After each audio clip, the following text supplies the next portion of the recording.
원내대표를 사퇴했지만 여전히 버티기에 들어가 있습니다.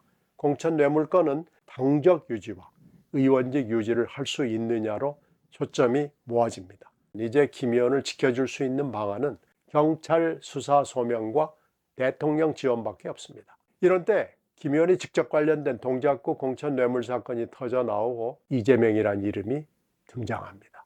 대통령이 부득이 경위를 언급하고 참전하지 않을 수 없게 된 겁니다. 여러분 안녕하십니까? 신경민의 더 멘트 시작하겠습니다. 오늘 또 김병기 사태 얘기하지 않을 수 없죠. 이 사태는 점점 꼬여갑니다. 사태는 심각해지는데 김병기 본인은 여전히 버티고 있고 정청래 대표는 실속 없는 신용만 하고 있습니다.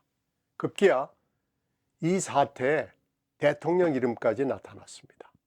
모든 게 예사롭지 않습니다. 정청래 대표가 지난 1일 김병기 전 원내대표를 이미 지난달 25일 윤리감찰에 회부했다고 밝혔습니다. 윤리감찰 회부와 그 사실을 밝힌 시점 사이에 일주일 차이가 납니다. 7일이나 되는 거죠. 매일매일이 난장판 아수라장 뒤죽박죽이었지만 정 대표가 감찰 회부를 비밀에 붙여준 겁니다.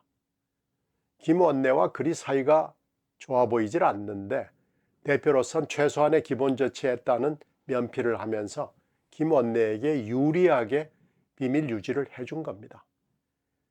김병기 사태를 따라가 보면 처음부터 성질이 매우 급한 정청래 대표는 계속해서 참고 있고 뭔가 있는 듯한 김병기 원내는 계속해서 버티고 있습니다. 두 사람 행보가 이상합니다. 뭔가 곡절이 있겠죠. 윤리감찰 회부라고 밝힌 25일을 전후해서 한번 따라가 보겠습니다. 25일에는 김병기 의원의 권력남용 리스트 중에 절반 정도가 나왔습니다. 11일 쿠팡 간부 식사로 시작을 해서 22일 카로텔 건, 25일 부인과 아들의 병원 특혜 진료까지 나왔습니다. 민주당이 계속 잠자마자 제보자들은 26일에는 3건, 27일과 28일 각각 1건을 쏟아냈습니다. 모두 파렴치한 권력의 사적 공적 남용이고 예전 사건과 합치면 10건을 넘겼습니다. 그러나 김 의원은 굴하지 않죠. 주초까지 30일 원내대책회의에서 돌파해내겠다는 신호를 계속 내보냅니다. 믿는 구석이 있는 겁니다. 이상하게 사태가 급전직하로 되고 있는데도 정청래 대표도 입을 거의 열지 않습니다.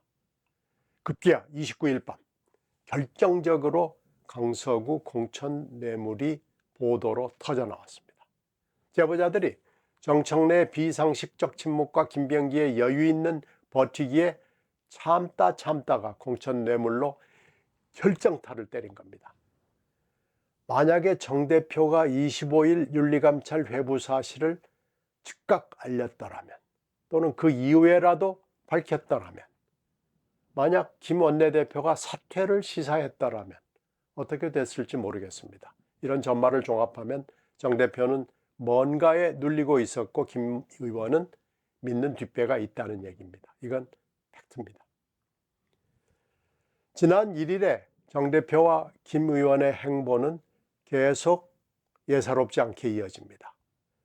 강선우 의원만 윤리감찰에 회부한 사실이 여론의 질타를 받자 정 대표는 갑자기 김 의원의 윤리감찰 회부 사실을 뒤늦게 밝혔습니다. 이어서 저녁 긴급 최고위에서는 전격적으로 강 의원의 제명과 김 의원의 윤리심판 회부를 결정합니다.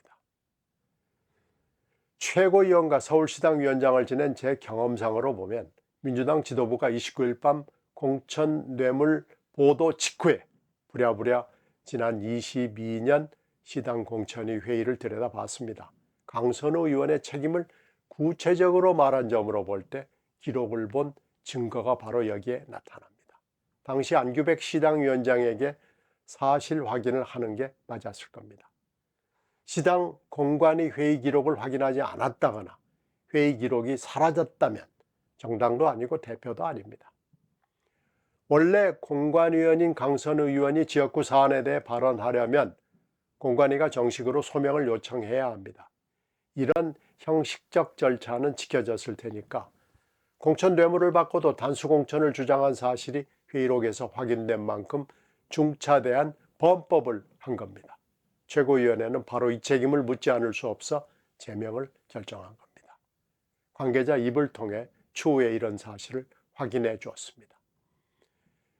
여기서 중대한 의문점이 나옵니다. 이렇게 회의록으로 사실 확인을 했다면 공관위 간사인 김병기 의원에 대한 책임 문제를 함께 거론해야 합니다. 김병기 의원은 사적인 사유를 들어서 이 공관위 회의에 불출석한 것으로 드러났습니다. 공천 뇌물의 책임을 회피하기 위해 일부러 불출석한 것이 분명하죠. 김 의원이 강 의원과 짠 것인지 제3의 세력이 작동했는지를 함께 밝혀내야 합니다. 공관위 회의 이후 저녁 모임에는 김 의원의 법카가 사용돼 그 경위 역시 밝혀져야 합니다. 김 의원은 도대체 무슨 일을 한 것인지 의문투성이죠. 이 질문에 답을 알고 있을 정청래 대표는 뚜렷한 설명 없이 다만 김 의원의 윤리심판원 직회부 결정을 내렸습니다. 22년 당시 김 의원의 간사 행적에 대해서 긍정적인 평가가 나오지 않은 것으로 짐작됩니다. 그런데 정당의 감찰이나 심판은 대표의 직속 신복기관인 경우가 태반이라서 대표가 고사인을 보내지 않으면 움직이기 힘듭니다. 현재 국힘당의 한동훈 당계 사건에서 잘 보여주고 있습니다.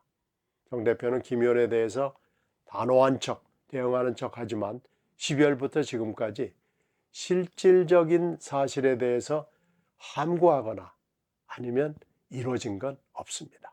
윤리감찰이니 심판회분이 강경한 말만 있었습니다. 강 의원은 제명 직전인 밤 8시 직후 탈당을 당해 통보했고 그 직후에 긴급 최고위가 열려서 제명을 했습니다. 강 의원이 최고위 결정을 미리 알고 탈당계를 냈을 가능성이 높죠. 탈당은 통보 즉시 효력이 발생하기 때문에 최고위원회의 제명은 서류상의 효력만을 갖습니다. 강 의원이 탈당의 변호로 탈당과 상관없이 당 조사에 협력하겠다고 하지만 실제 감찰 조사가 제대로 이루어질진 모릅니다. 탈당한 김경시 의원도 마찬가지입니다. 결국 최고위에서 결정한 사안들은 말만 요란할 뿐 실속은 없을 겁니다. 사태에서 핵심 사안인 공천 뇌물 1억은 오리무중입니다. 돈은 어딘가 있겠죠.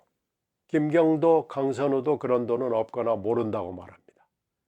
강 의원이 녹음해서 돈을 보관시켰다고 밝힌 보좌관은 돈에 대해서 모른다고 말한 것으로 전해졌습니다. 돈은 흘러다니다가 어딘가 있을 겁니다. 돈의 자취 그리고 현 위치가 중요해 보입니다. 여기에 서프라이즈가 숨어 있을 수 있습니다. 경찰 수사로 나올 수밖에 없습니다. 강 의원은 22년 6월 김경시 의원을 서울시 의회 민주당 원내대표로 밀어달라고 선거운동을 했다고 합니다. 국회의원이 시의원 원내직을 위해 선거운동을 하는 경우는 채통도 빠지는 짓이고 이런 일이 별로 없습니다. 도대체 강선우와 김경 사이에는 무슨 일이 있었는지 짐작이 가질 않습니다. 이것도 경찰 수사로 나와야 됩니다. 공천 뇌물 녹음 이외에 김병기 녹음이 추가로 있는지 만약 있다면 더 나올지 큰 관심거리입니다. 김 의원이 몇 년 동안 민주당의 중심에서 활약한 지방공천이 있죠. 의원공천이 있죠. 대선이 있죠. 정권 초창기 있죠. 원내대표가 있죠. 모두 녹음 대상에 들어갑니다. 이 시기에 김 의원과 함께 활동한 사람은 정권 핵심 중심 인물이고 이 중에 누구 목소리가 녹음됐는지 모릅니다. 녹음을 실제로 통제하는 사람은 김병기 의원에게 적대적이고 민주당과 여권이 김병기 사태에 잘 대응하는지 지켜보고 있을 겁니다. 김 의원은 공천 뇌물 연루 보도로 어쩔 수 없이 원내대표를 사퇴했지만 여전히 버티기에 들어가 있습니다. 공천 뇌물 건은 권력 남용 수준을 넘어 차원을 달리하는 일이라서 이젠 어쩔 수 없이 김 의원이 당적 유지와 의원직 유지를 할 수 있느냐로 초점이 모아집니다. 수사와 재판에서 중요한 포인트이기 때문에 그렇습니다. 지금까지 뒷배가 의심스러운 수준이었다면 이제 김 의원을 지켜줄 수 있는 방안은 경찰 수사 소명과 대통령 지원밖에 없습니다.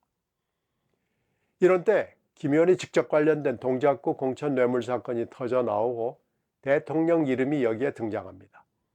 이 사건은 지난 24년 동작구 의원이 당시 이재명 대표에게 보내는 탄원서를 보내면서 최초로 터져 나와 수사가 진행됐지만 무혐의로 끝났습니다. 이번에 다시 등장해 당시의 무혐의 수사 결론을 포함해 재수사가 시작됐습니다.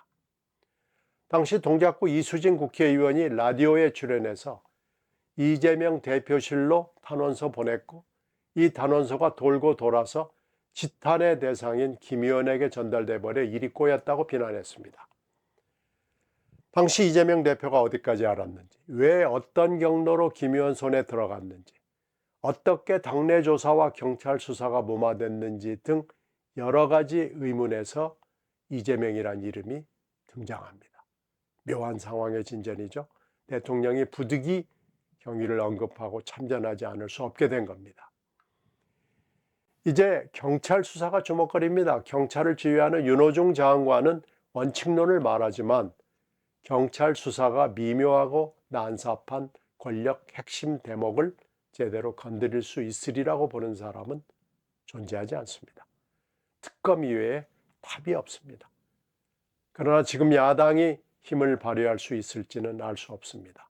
모든 일이 새해부터 알 수 없게 흘러가고 있습니다. 국민만 답답합니다. 저도 그렇습니다. 오늘 여기까지 말씀드리죠. 고맙습니다.